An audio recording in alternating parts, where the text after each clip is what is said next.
Eccoci qua con mister Alessandro Gallina. Devo dire che il suo collega è stato molto sportivo, ha ammesso che oggi il Portogruaro ha fatto qualcosa in più in campo.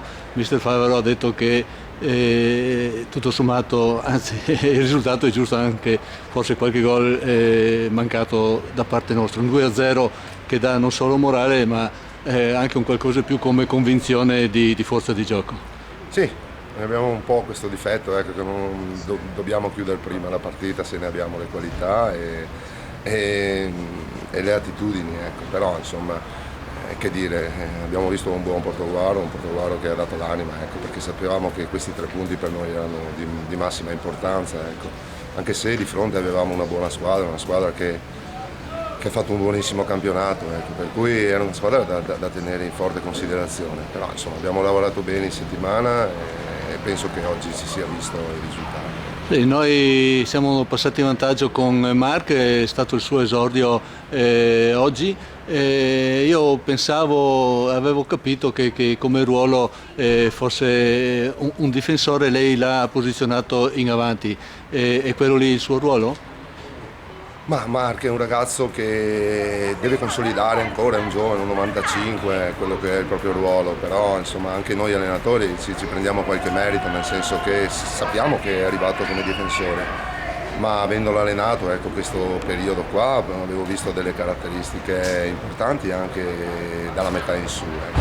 Per cui siamo stati ripagati di quello che ha fatto Marc e il gruppo, ecco. Sì, Voglio spendere una parola così per Mattia Bozzini, ecco, un ragazzo che in questo momento so di avergli dato poco spazio, però è un ragazzo che io tengo in forte considerazione, ecco. Vedremo più avanti se avrà più spazio, ecco, e dopo gli faccio i complimenti a Mattia. Chiaramente chi sta fuori fa sempre il muso, però insomma tutti quanti, come ha detto lei nell'intervista precedente, meriterebbero di giocare, però in 11 vanno in campo. Dando uno sguardo alle prossime partite, domenica prossima siamo contro il Villorba, lei guarda sempre in avanti o gioca la domenica? No, io sono un allenatore che progetti, programmi, io so che il nostro lavoro è il campo durante la settimana, dobbiamo sfaticare, dobbiamo lottare come stiamo facendo, per cui andiamo in campo e aspettiamo la domenica consci di essere un buon gruppo, di avere forti qualità, sia emotive sia tecniche, okay?